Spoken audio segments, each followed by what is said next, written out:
Welcome to the Kahler podcast. This will be our last podcast of 2024 because we're going to take next week off, and I'm going to produce that how to set up your 2300 video. That's going to be the last thing that I officially do for the year. How you doing today, Gary? I'm doing fine. So that means that between Christmas and New Year's, you're going to be showing how to set up the 2300 series. My goal is to have that video out on the Saturday that the podcast would typically come out on. Oh, yeah. So Merry Christmas. Merry Christmas, yes. It'll be the end of all the Christmas stuff. We'll go back to the way that it was. Should just well keep it out. Why not? Little trains and Christmas trees and the guy with the bone there. Oh, King Diamond. Yeah. He's everywhere. And who are these little people over here on the side? I don't know. Carolers? Yeah. They're probably singing a song like that crow singing. They don't look like they'd fit in the train. They look a little too big. Anyway, we're just going to do kind of a little recap, starting with the beginning of the year. I retired from commercial diving, packed up everything from Louisiana, came down here, and then you had to do something with all the golf stuff. Yeah, we got rid of all of our golf, 90% of our golf equipment that made golf clubs with, so on and so forth. And we got quite a few sets that one of these days we'll be selling them. That really broke my heart that those machines went away. But yeah, it was about $500,000 worth of machines there. I raced down here to make that extreme concert, and getting into hang out with Nuno's guitar tech and everything. And then you got to see Live in Color for the first time. Yeah, I did. I'd never seen Live in Color before. Whoa. And also being able to talk to Nuno directly could have been the first time that I've ever really met him and talked to him. Great guy, great player. Oh, yeah. And the band, too, their vocal harmonies. They were fantastic. They really were. And then we were straight to work building this room here and the other 3 rooms to do the podcast and performance and the recording studio, the green room. That sure took some doing. Well, this is kind of a conclusion of this year. Got a lot of shit done because there's a lot of detail in here and a lot of money was spent to make this. Boy. And you didn't come free either. No, I did not, but I discounted myself as much as I could. We held off until the, I think it was the first podcast. That was when we reissued the Steeler, both versions. Yep. And introduced the new blocks for them and the Spider, which we just announced today, right before we sat down to record this, that we're closing out. Yeah, we're going to do a closeout this year on the Spiders. It was a great run. There's, I don't know, over 45,000 of them out there. Could be even more than that. Yes, it was a good piece, and but we've got new technology. Yeah, it's very important that we got to get on with. One last thing before we move on from the Fulcrums is that you and I have actually discussed many times actually taking the time to do a podcast where we address the fact that I am more a Fulcrum player than a Cam player. Now, yeah, that's your problem. That's my problem. Well, my favorite Fulcrum ever is the Steeler Professional. I know. So now that then becomes our problem because we just got to make a big load of those. Boy, with the Godiva block, I'll never forget you coming down to my house in Louisiana. And we sat there on my couch, and I took a Sharpie and I drew on a blunt fatty exactly where I wanted that stuff taken away, and you made it happen. Well, we made it happen because you're such a wonderful artist. In the immortal words of Frank Zappa, that's it. I'm terrific, and I'm not kidding. Then all of a sudden, out of nowhere, Sam Ash closed. They sure did. We actually spent a lot more time there than I ever imagined we would. Well, the people there were good people, and I knew Sam Ash, the people in New York that ran that place when I was there, and that was a neat experience. So it was nice to go to Sam Ash here, but it's too bad to see the brick and mortar stores going out and all the services that they provided and so forth being taken over by this great internet or social media or whatever we want to call it. Kind of a controversial thing. I didn't think you were going to give me the go ahead, but we actually put everything out on the line, and we asked everybody to tell us why they thought Kahler came in second in the Tremolo Wars. I don't know if we came in second. We could have come in first. We could have come in last. Mm-hmm. And we may be in a gyration of a four-dimensional ball that maintains its own power. I mean, I have no idea where we came in there. But Floyd Rose sold a hell of a lot more drum than we did because they had a licensing program, and I simply wanted to have a factory. That's all. Fourth dimension. And so what are you smoking? I'm not smoking. My mind is on fire. To answer everybody's question on that, it is licensing. That is the entire reason that Floyd Rose just skyrocketed. It was because they licensed and you wouldn't. Well, they had well over 40 licenses. Yeah. Who knows how many. And you also made an Auto-Latch installation video for the Steeler and the Spider. The instructions that come with the Auto-Latch are written by Dave Petchalot, and he's brilliant, and they're very detailed, and you might get lost in them. So I tried to make it a little bit more user-friendly. It's kind of the encyclopedia of Auto-Latch. Oh, geez, Rather than 1, 2, 3, 4, this is how you do it. We brought that back, and now we have a completely new model of that, which will be introduced in this next year in 25. So I did have somebody actually ask what's going to happen, what's going to be different, and you know what? We can't tell you because it's not protected by patent yet. But what I can tell you is this. The current Auto-Latch for the Spider and the Steeler and even the Killer, that'll still be available. It'll be available. And the new one is for something completely different. So if you want something for your Spider, your Steeler, or your Killer, have no fear. Go ahead, get the Auto-Latch. It's not going to change. Fear, Auto-Latch is here. The next thing that I couldn't believe you gave us the go-ahead about doing a whole podcast about was the Frankfurt Show. When I went to Frankfurt Show just to represent our bridges as a new company in the early 80s, yeah, we had some problems with that. But we did okay. We got it out there, but counterfeiters was just outrageous. I can tell you that's one thing that you and I are kind of kindred spirits on is oftentimes if we feel something's wrong, we take matters into our own hands. Not always the smartest thing to do. And you're actually a pretty good mentor as to talking me down when I want to just immedially respond without thinking. Well, I think we have to get along with everybody. But in this case, I was in Frankfurt, was younger and pissed off, so I went out and broke a few guitar necks. But that's a story in itself, which I'm not real proud of. But anyway, sometimes you got to do what you got to do. That's all. It is part of the folklore, though, and people had wanted to know. And it's a podcast now, so people can watch it if they want to, and you never have to tell that story again. Something that I thought was great, and that, we really put a lot into this podcast, was the story of the Killer. And actually, last night, somebody commented on the fact that Kahler had won an award for metallurgy, and immediately in the world, that was worldwide. Yes, worldwide, not for the design, but for the actual process. Well, they actually put it on the cover of their magazine. I really put a lot too into finding as much as I could to augment that video so that people could watch the process. Yeah, the biggest problem was a sophisticated process and expensive process that the Killer came out at such a cost that it was going to be about $140 more than anybody else's at that time. But I always got to go back to the OEMs that did buy it and say thank you very much, and particularly Hartley Peavy.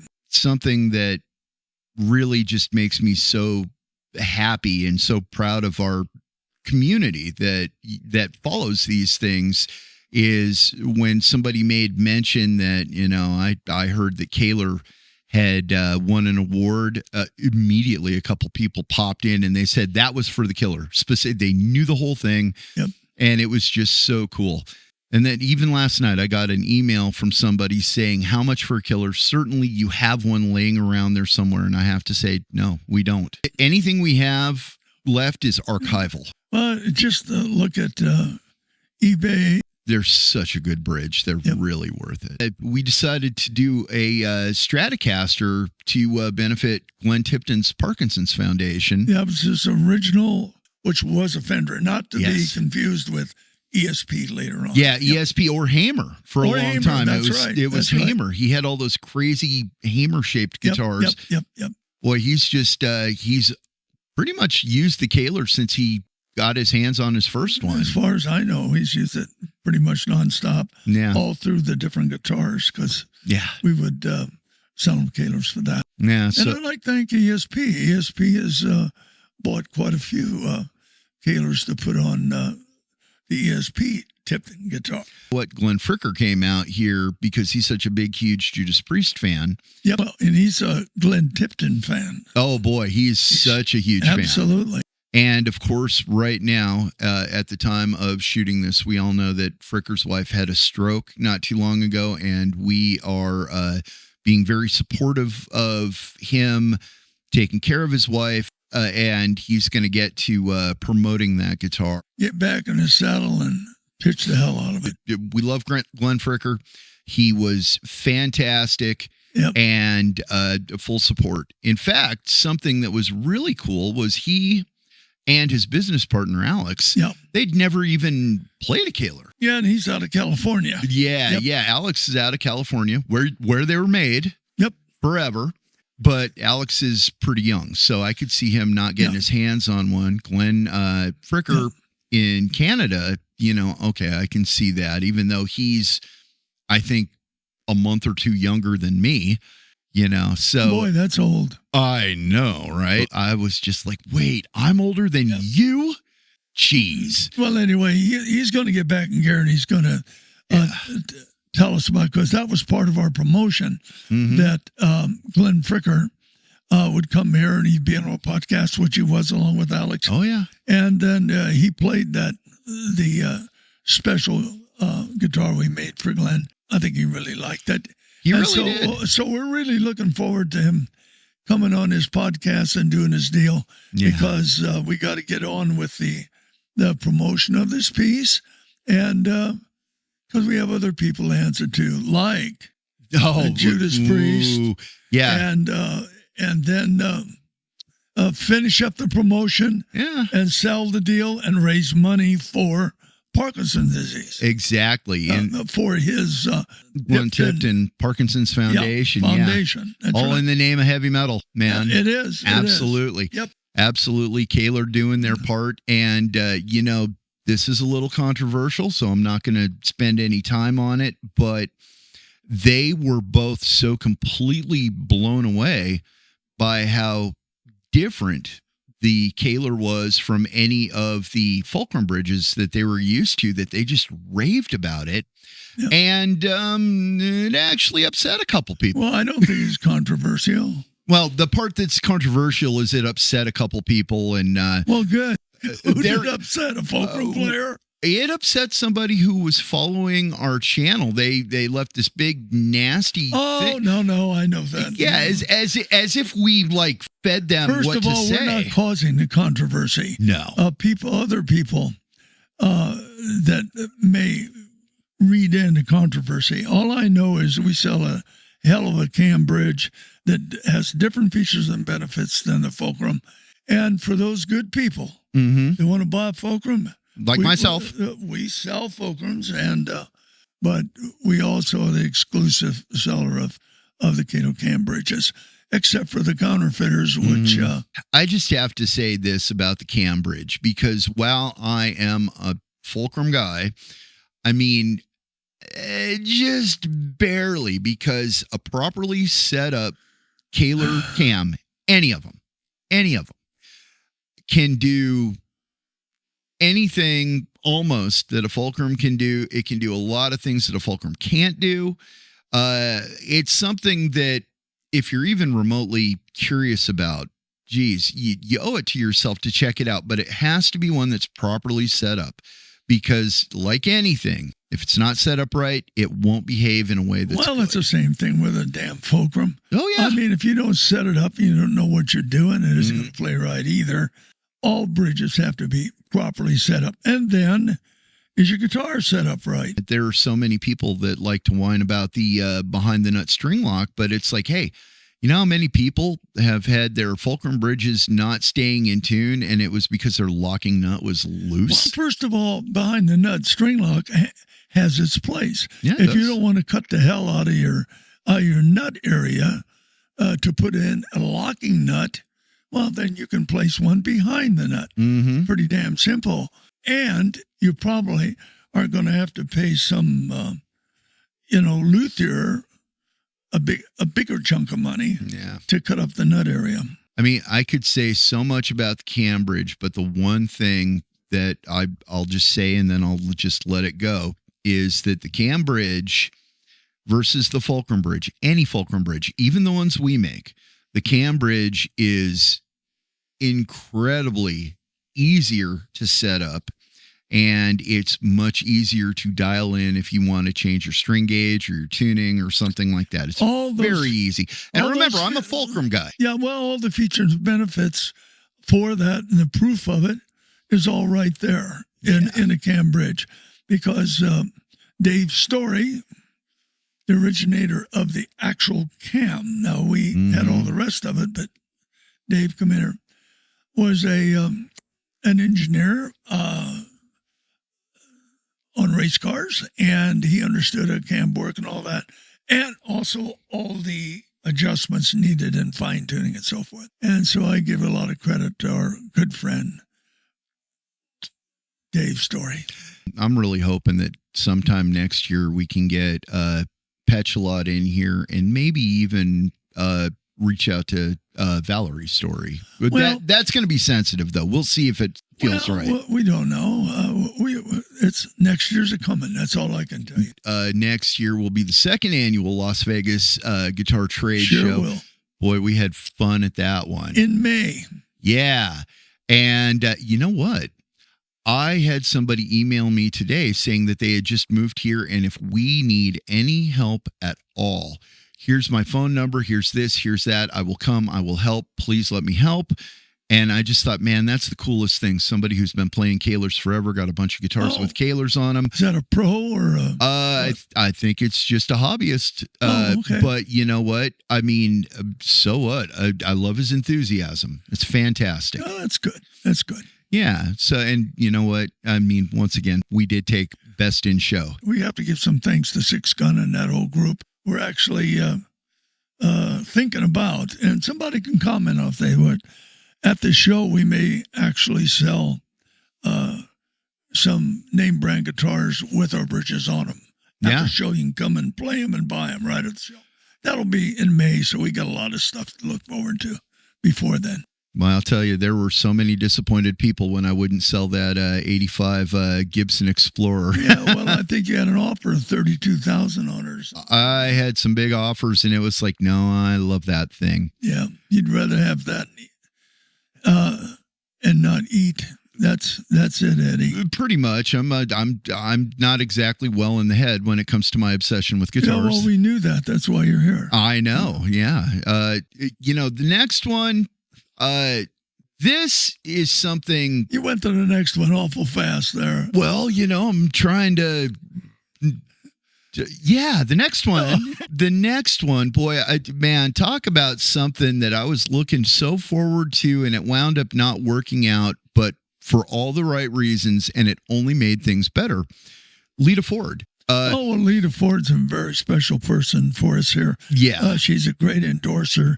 She was at both the last NAMM shows we were at and had a line around the block almost to endorse stuff. And she's a really great person and has always played my stuff. And she was here when we very, very first had stuff. Very first. Yeah. And I have to say...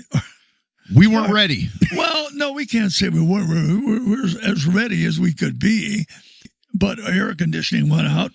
Yeah. Because here, what we got here is what we call the swamp cooler. And for some damn reason, it went completely out. So here in the podcast room, it was about 90 degrees. Oh, I think it was over 100. It was so hot. I said, hey, we can't do this. So we were unable to do a podcast when actually she and her one of her right-hand people here. He came in to help us with lighting. Yeah, He showed some stuff. The lighting, if you guys ever go back and you look at the early ones, the lighting in here is so much better. And the only two people that gave us any kind of guidance were Lita Ford's lighting guy and Glenn Fricker. They were the only ones. And they were right. Our lighting really needed some help. But until that point, you were the genius that set up the lighting. Well, I mean, if people want to call me a genius, they can, but I'm not going to claim that. There are a couple things, though, that I want to say very quickly about Lita Ford, all of which are positive. The first one is that we went to her show, and backstage, she was just awesome. She was super sweet. She was great. She actually changed her flight to come and do the podcast. She was going to muscle through it. You're the one who said, no, this is not right. And so then she made arrangements for you guys to do something at the Golden Nugget. We did. You did it. And, we ought to use just a couple of small clips of that soon. You need to get it to me. I don't know where it is. We learned a lot from that. And we really did. Matter of fact, I took her directly to the airplane from here. You sure did. Yeah. She and her lighting man. I just got to say this one last thing. Okay, about Lita Ford.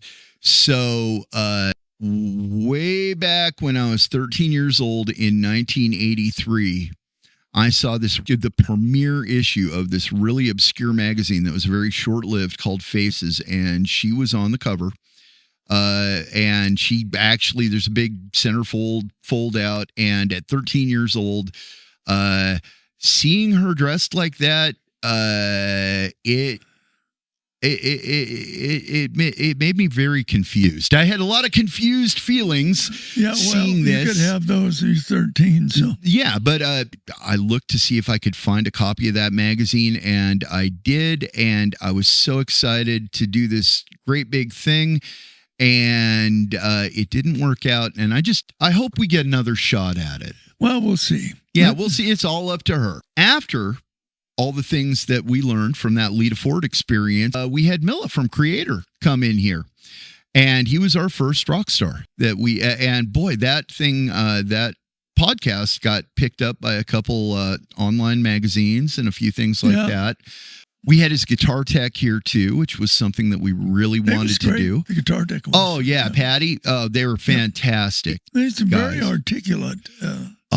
They're from Kreator. He really was. And Milla was just fantastic. He's from Europe. Yeah, from Germany. Yeah, he's like Italian and German. I know. And then he actually addressed that. That was kind of interesting. And then we went to the concert. We went to the concert, and you were sitting next to that guy eating his satanic chicken, being all weird. God. I was sitting next to a guy. He was eating a chicken and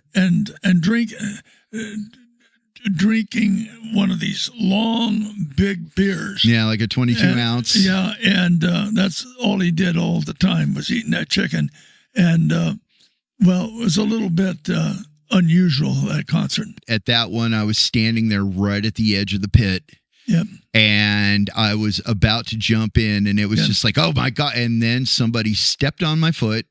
And I realized that if I want to get in the pit, I need to go invest in some boots. Yep. So I didn't do it. We also had Scotty Snyder from Great White and David Pistorius, a couple great bass players come in here. Yeah, they were good. They were good. Great bass players, great guys. They're both going to be back. Yep, they are. And they may come with Daniel. Yeah. From Six Gun. Speaking of bass players, we're going to have Tony Smith on here. Yeah. Pretty soon. Tony Smith. You're going to meet with him tomorrow, as a matter of fact. I'm going to meet with him tomorrow, and I'm going to adjust one of his bridges that he's having an issue with. See what's going on. Well, he's played the Kahler tremolo. He's been a demonstrator for us at NAMM, I think 3 different years before, and now this is his hometown. This is where he does business, and just a hell of a player. The next thing, really, I mean, we got to let everybody know about our extended range stuff, the custom things. A lot of people don't realize that if you have just an extreme multi-scale you want to do, or you want something that we don't offer, you just send an email. Well, we actually offer it because we'll customize our multi-scale. It all depends on what you call your multi-scale. I mean, what is the differential in the intonation between the highest string and the lowest string? Now, that's cam only. Our Fulcrums right now are 6-string. We do so much R&D. We have so many R&D projects going right now that are just amazing stuff that when they come out, you won't be able to believe it. But we actually had somebody comment on a multi-scale saying, you should do this, but you won't. And because you won't, I am sad. And what he said we should do, we actually have an R&D right now. And that's all the more clues you get. And you know what? That's really pretty much the year. So going forward into 2025, we got a couple things going on.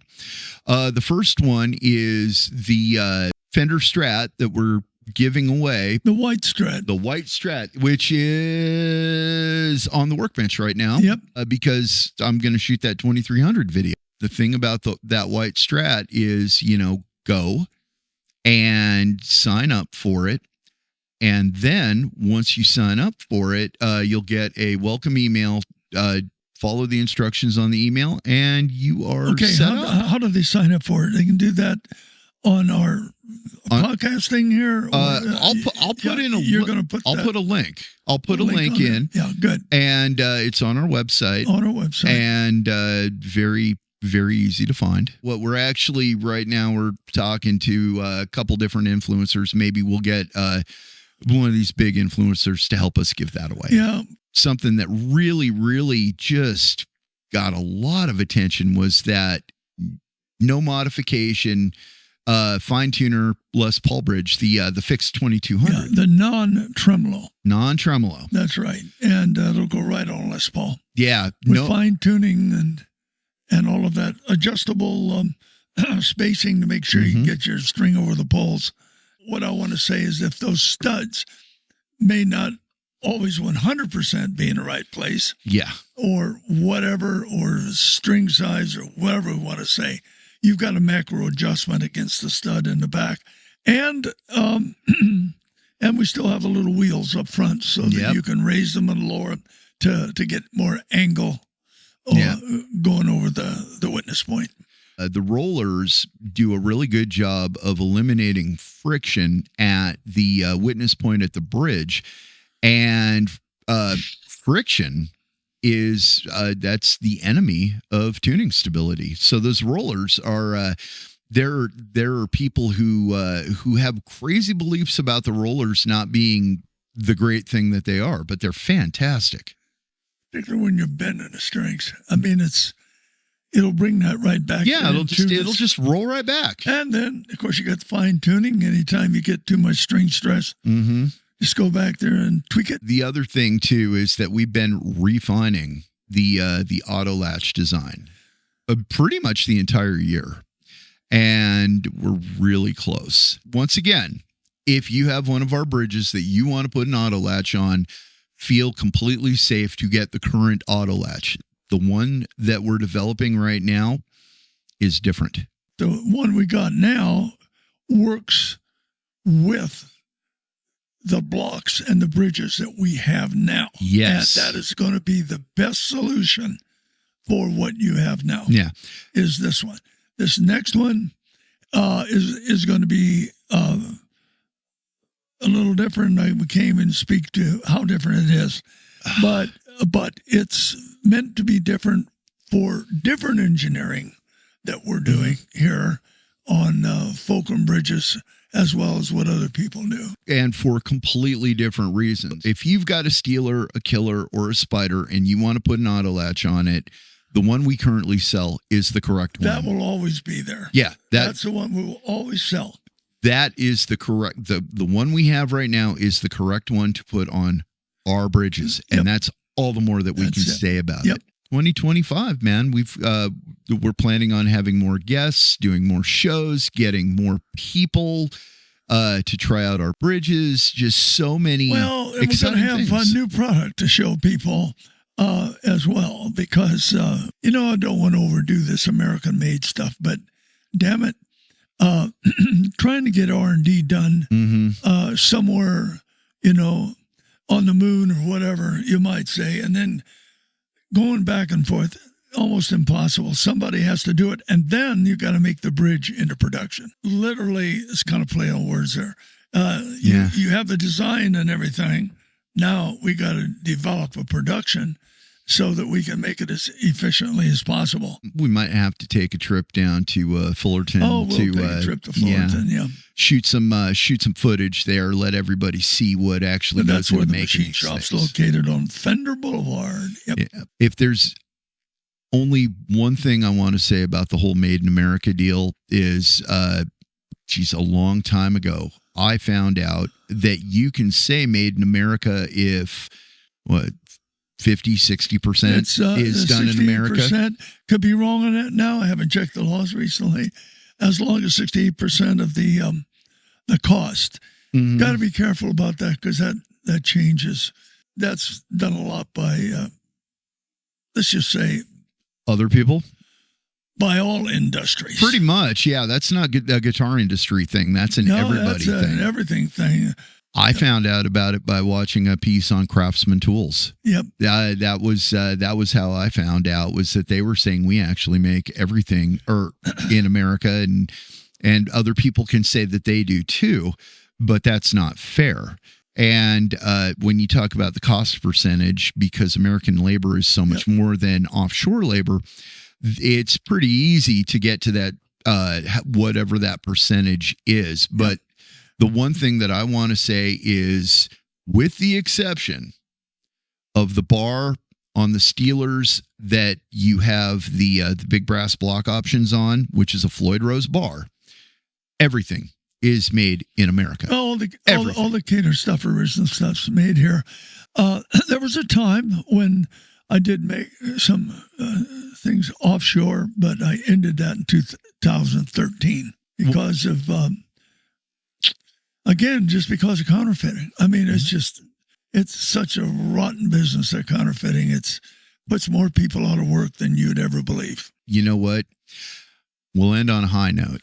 David Shankle is, played in Man of War, and he's a really big deal. Oh my God, no! We've had a little some business we did recently with them. Yeah, and showing off Viper guitars, who we got a chance to talk to at the Las Vegas Guitar Trade Show. And, what a neat deal that was. Oh, boy, those guitars are just amazing, too. Full of innovations, just so good. Well, that's the guy there at Vickers and David involved. Yeah. But there's many pros that are working on stuff like that. Absolutely. And you're a pro, too, out there. Let us know what you're doing. Yeah. Please do. In any case, I think that we're going to do more of that in 25. Yeah. And, so it's the year's coming to the end, so I definitely want to wish everybody a Happy New Year and a Merry Christmas. I think that about wraps it up. That was a lot of stuff. And happy travels. If you're traveling, travel safe. And for those people out there that Christmas is kind of a rough time for you, you know what? Pick up your guitar and know you're not alone. Well, there's a lot of people out there that Christmas is a great time for them. Oh, absolutely. And so go do whatever the hell you want to do and enjoy Santa Claus. Well, until next year, I've been Eddie Kernan. And I'm Gary Kahler, and hey, thank you for watching us. And we do appreciate your emails. We do appreciate your business. See you in 2025.